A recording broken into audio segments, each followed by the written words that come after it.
Hey there, my name is Jason Cochran. I'm with WalletPop.com. This is Big News, part of the AOL network of podcasts. And we have a number of guests with us today. If you ever have an iPhone, and so many of us do in greater numbers, you know all about the App Store. And the App Store is where you go to get these little tiny programs of, a sliver of functionality. This one does this, that one does that.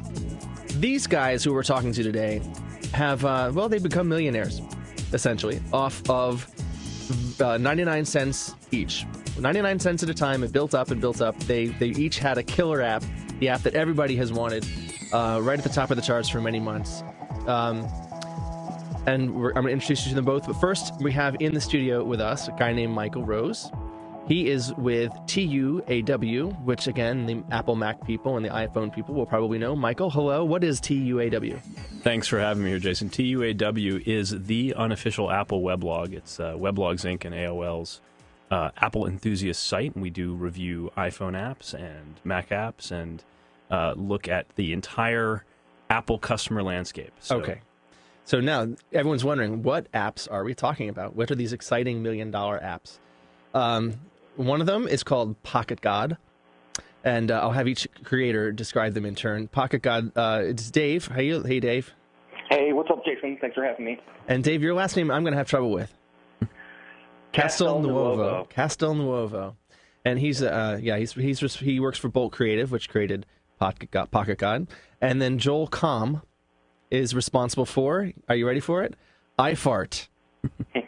And hello, Joel. Hey, Jason. Yes, not just iFart, the iFart. The iFart, which is an important aspect. We'll talk about this. We want to know, essentially, we're going to get to the bottom of if anyone can do this. If anyone can make their own apps and somehow strike it rich, just in the App Store, 99 cents at a time. I'll start with Joel, simply because his app came out a little bit first, I think a couple months before Dave's.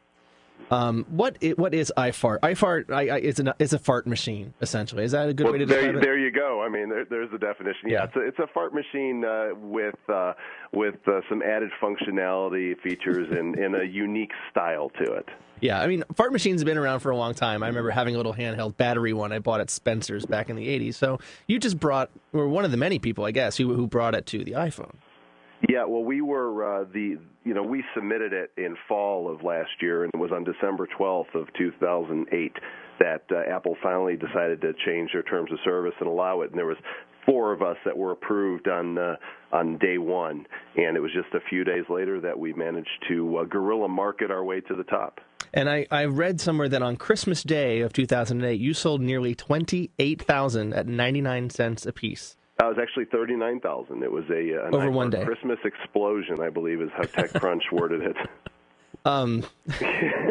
Hey, when you think of it this way, it's millions of laughs, and every day we were able to track and see how many times it's open, and it's just it's relentless. It doesn't stop.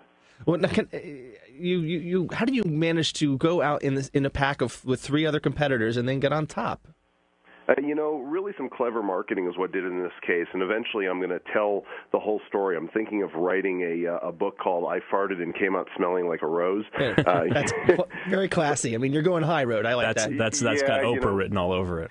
There you go, which, my wife really appreciates. But it really, I think that ours stood out from the pack in terms of its design, its style, and we really did add some functionality like the sneak attack and the security fart.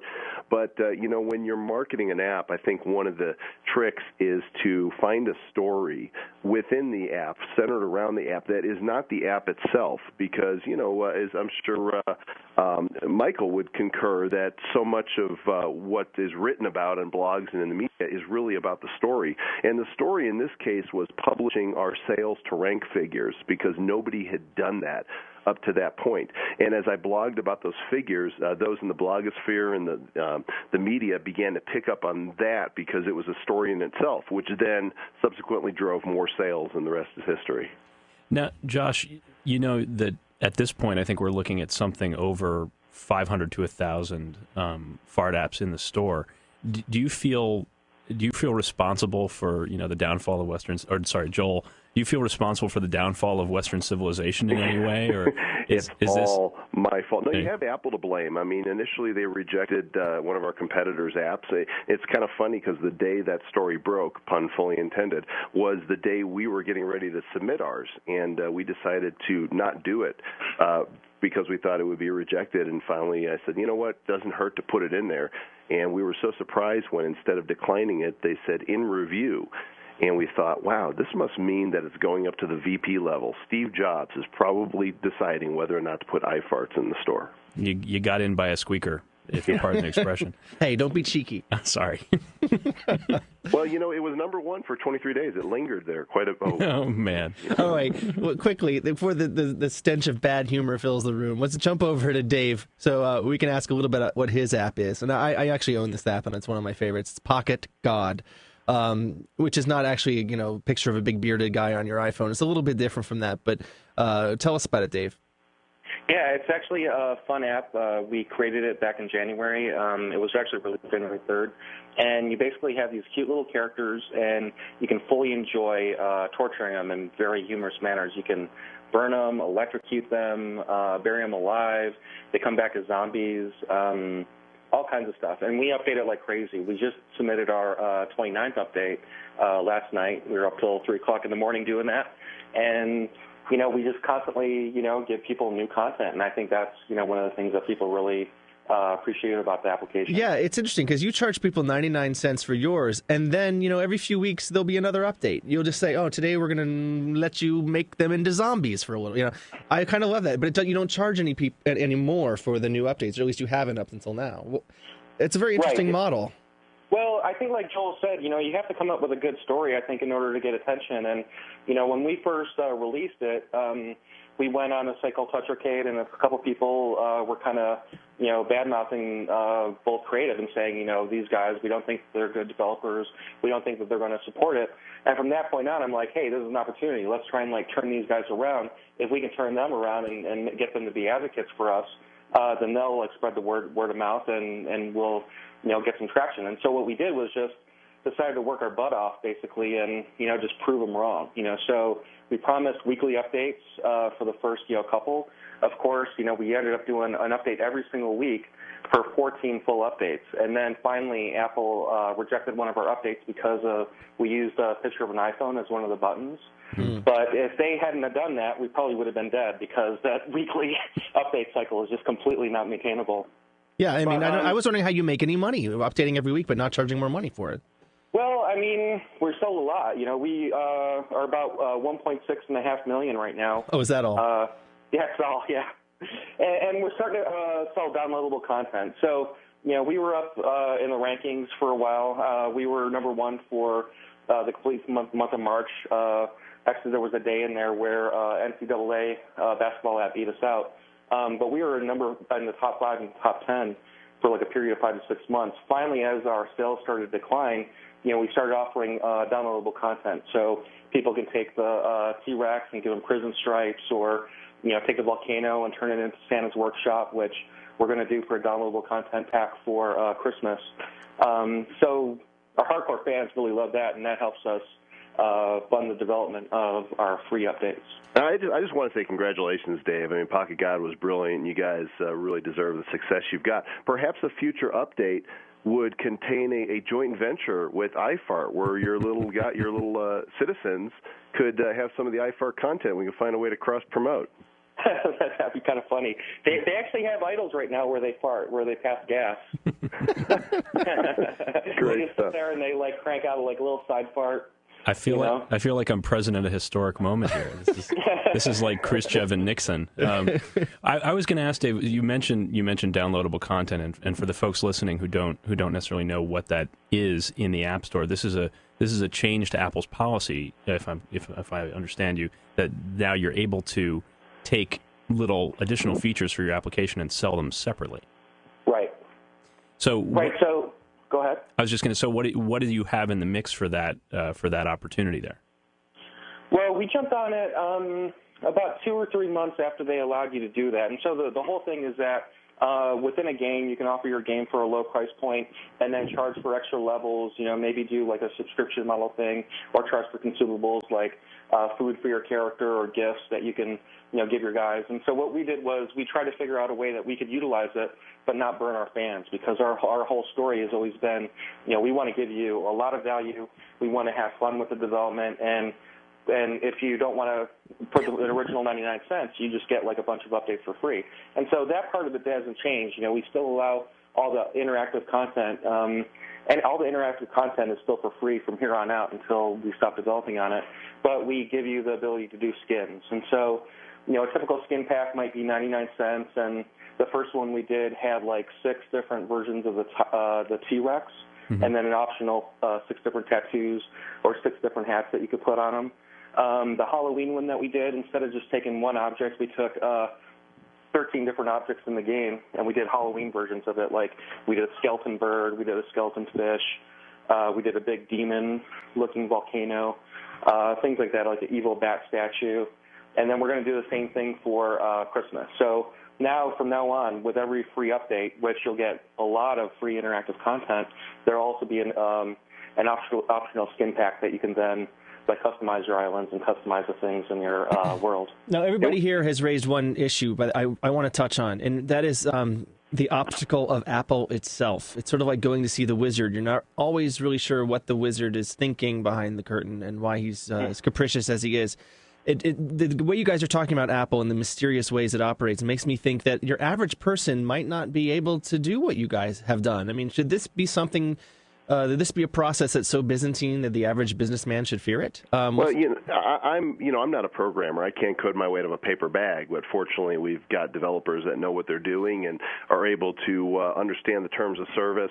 It's something people outsource apps all the time, so if they can't code themselves, it's very doable. But it is tricky. Apple, for example, the bobblehead cartoon app, there was a big controversy about that because it had Nancy Pelosi bobblehead in it, and according to Apple's terms, you can't make fun of real people in groups, and so this got all kinds of media attention. And there was a debate on whether a bobblehead is actually making fun of somebody or not. Right. Well, they relented. Well, I'll tell you, we're also doing paid content through iFart, and we're getting ready to release fart packs.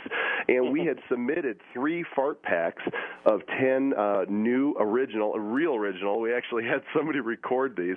Wait. I don't want to hear about it. Moving on. Yeah, it's our research and development department. And we named them. Like one of them was a celebrity pack. One of them was a rock band pack, and one of them, like David Duck and Covenator, a movie, Bum and Bummer, or Glade Runner. Well, they rejected all of the parody fart names that we had included in there, citing this part of their terms and condition. But then they go ahead and let the bobblehead app, which is actually a direct characterization of Nancy Pelosi. So it's a little confusing, and there's some problems with consistency on behalf of the app review process. So how do you get around this? I mean, it's a real problem. Dave, have you had any obstacles like that with the App Store? We actually had a lot of major problems with application approval. I had another application called the Jackie Button, which is a partnership with Jackie Martling. He used to be the head writer on the Howard Stern show, and it was a joke app. And he's known for some really racy jokes, and we purposely said, okay, let's really tone it down and make these things safe.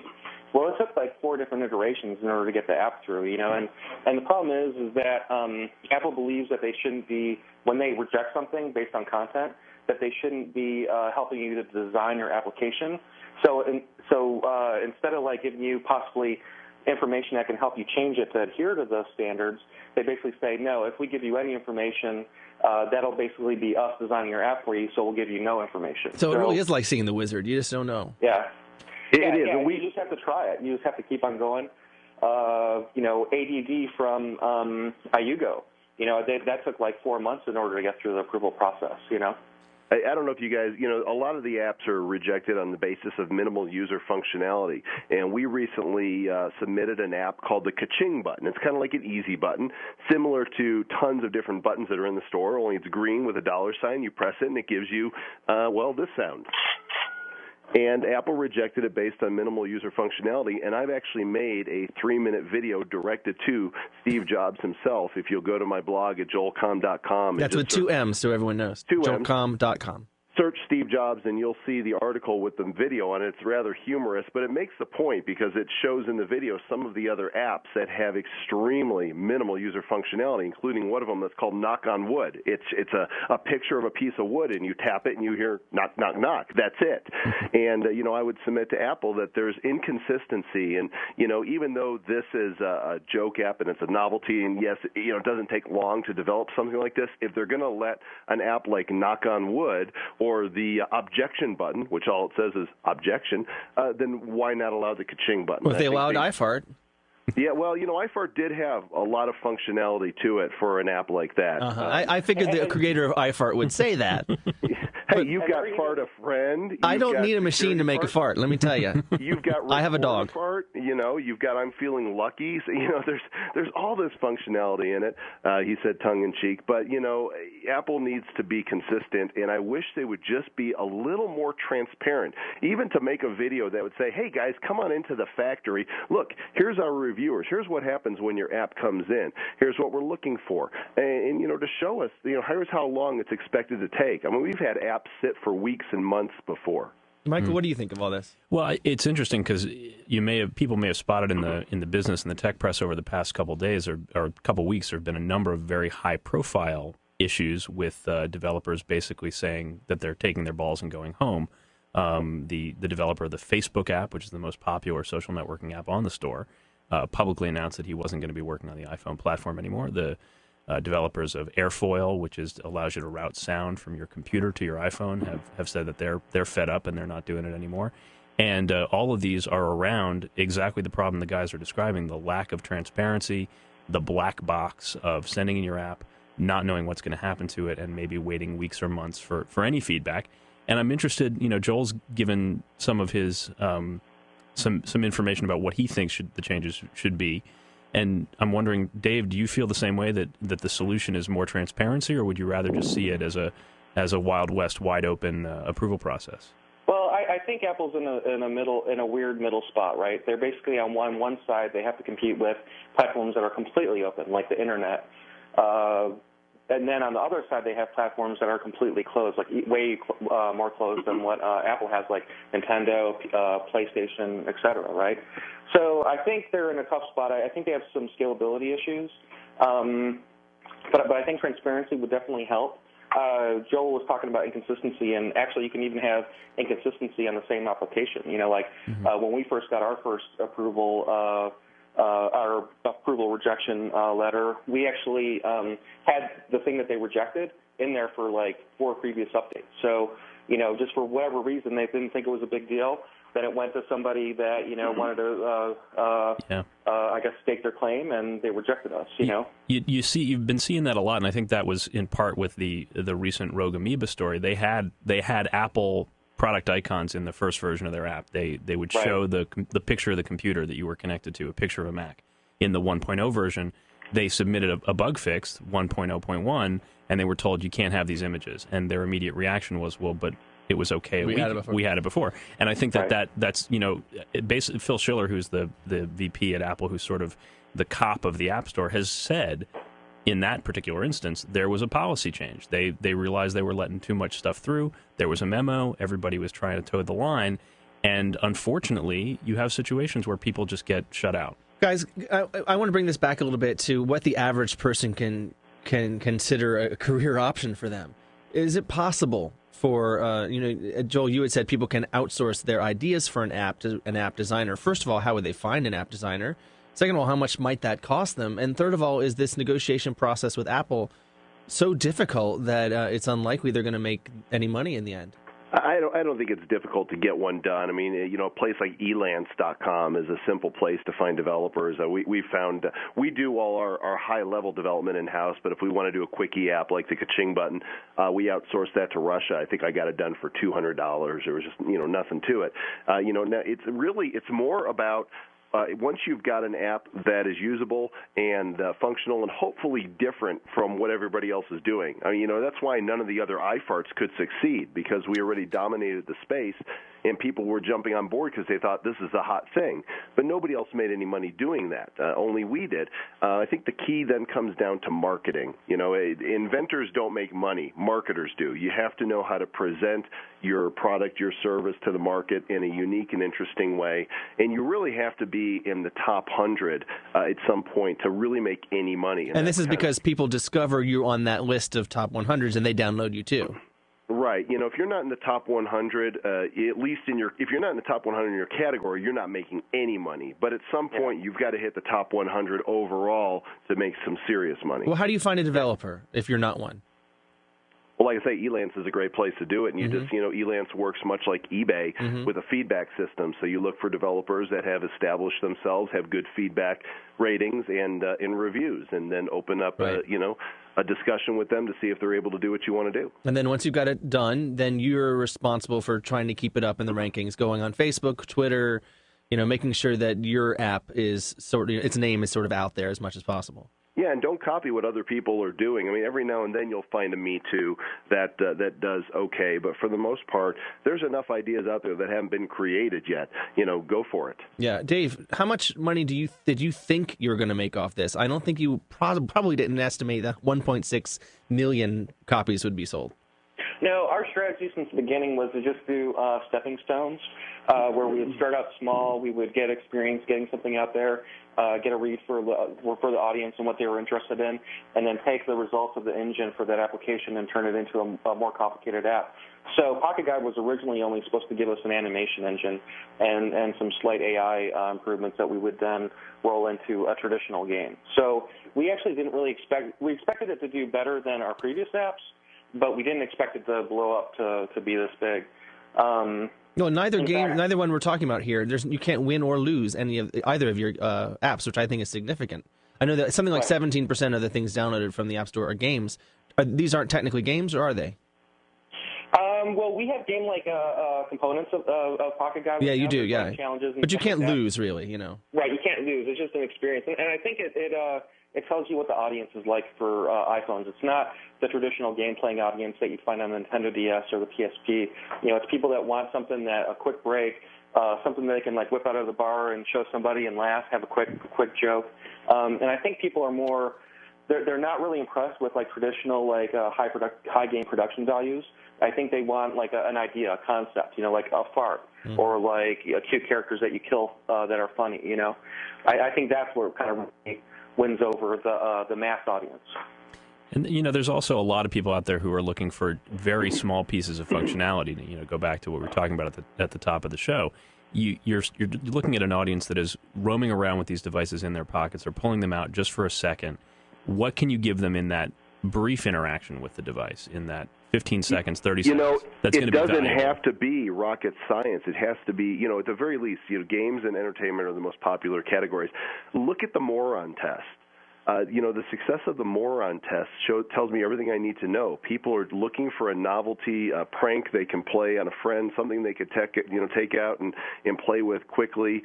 It's viral, but the actual workmanship that went behind it is so minimal, which goes to show you don't have to invest hundreds of thousands of dollars in development to come up with a hit. You just have to hit the right chord. You guys both have pretty solid tech backgrounds. Do you think you have to have a tech background to say this and do well? I think there's a lot of.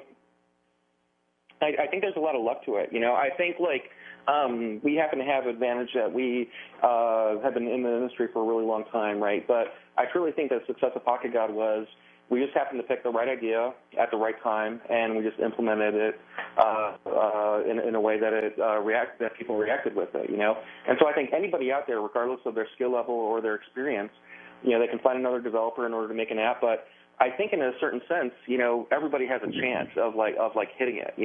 You can almost think of it as a lottery. If you get that game, it's going to shoot up to number one. And if it has the right viral quality and people just get a kick out of it, you'll do really well. On the other hand, you might have everything that you on paper that you need in order to do a hit. I've done Gears of War and worked at EA for a million years, but you do something and it just kind of falls flat.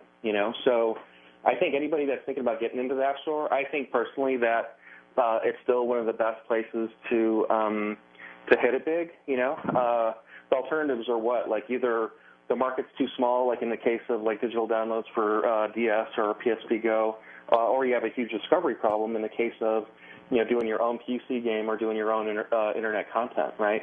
So I think even though it's getting crowded and there's some kind of pain in working with Apple, I think the App Store is still, if you're a small team, if you don't have a lot of overhead, I think it's a great place to be. You can even do it by yourself, I would imagine. Yeah. With the help of Russia. In Dave, tell me if I'm wrong, but how many times each week do you get approached by somebody who says, I've got a great idea for an iPhone app? A million times. Yeah. Oh, it does. It's all the time. And here's the really funny part, and I get these messages. People say, I got a great idea for an iPhone app. If you'll develop it, I'll split the profits with you. I know, exactly.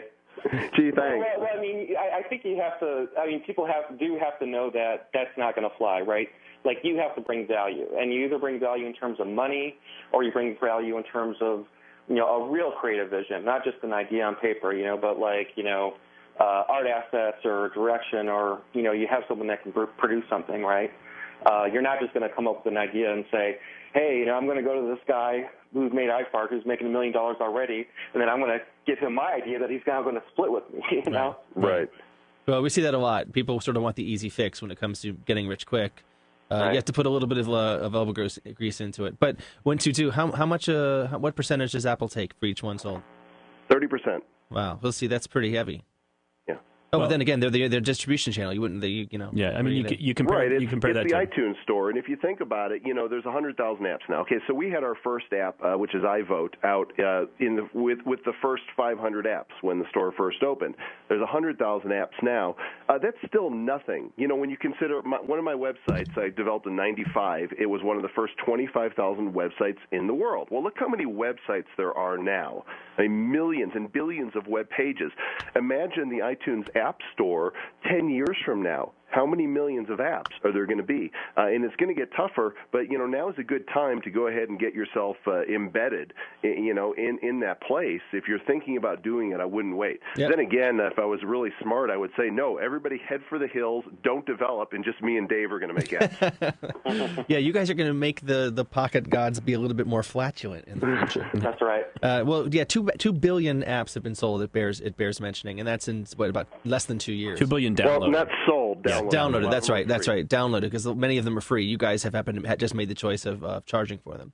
Another thing to know about the App Store is that the sales is actually like a humongous bell curve, and I think Joel referred to this a little bit ago. But the top 100 accounts for probably a good 98% of the sales that happen on that. So you got to get yourself into that top 100 so people can see that you're available. Yeah, and the number one spot might sell anywhere from 15,000 to up to 40,000 a day, right? And if you charge 99 cents, that's essentially $15,000 to $40,000 that's come in that day, minus 30%. And the converse of that, number 50 probably sells maybe 2,000 a day. Still not bad living. Number 100 sells maybe 1,000 a day. Well, and I've been transparent with my figures all along, and I don't mind sharing now. I haven't shared in probably about 9 or 10 months, but iFart is consistently in the top 20 to 25 in the entertainment category, consistently. And so to give you an idea of what that actually means, that's about 500 sales a day. And it won't budge from that position. It doesn't drop below 25, and rarely does it jump above 20. Although, here's a really interesting tidbit. We were featured on The Daily Show back in July of this year and had a whole segment on the iFart versus Pull My Finger lawsuit. And amazingly, I came out unscathed.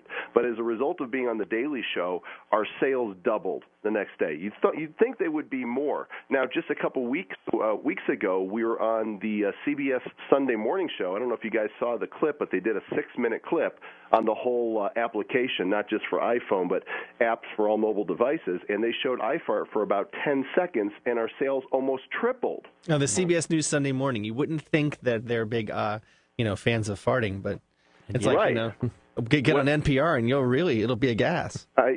So what is the conclusion we can draw from that? That more affluential people are watching CBS Morning Show, or that everybody who was watching The Daily Show already owned iFart? I don't know. That's probably more likely. Possibly both, yeah. Well, like you said on your blog, Joel, I mean, yours is selling like clockwork, and it's great that you have a product that can, once it gets into that top register of great high-selling apps. It just sort of keeps selling itself. It's a nice little model. Guys, we're all out of time.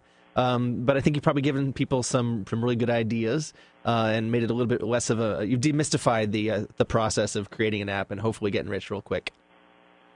And well, thanks for having us. Yeah, absolutely. And Michael, thank you for joining us. My pleasure. As well. And you can download both of these in the iTunes App Store. Joel's book is Twitter Power. Dave is at Bolt Creative, which you can find online. And you can find ToppicGod.blogspot.com. That's right, and they're also everyone's at Twitter, so you can look at everyone up at Twitter, all four of us. So thanks for joining us. You can find us here, walletpop.com, all the time. You're never going to leave your computer if I have anything to do with it. Thanks again for joining us. This has been part of the AOL network of podcasts. Bye.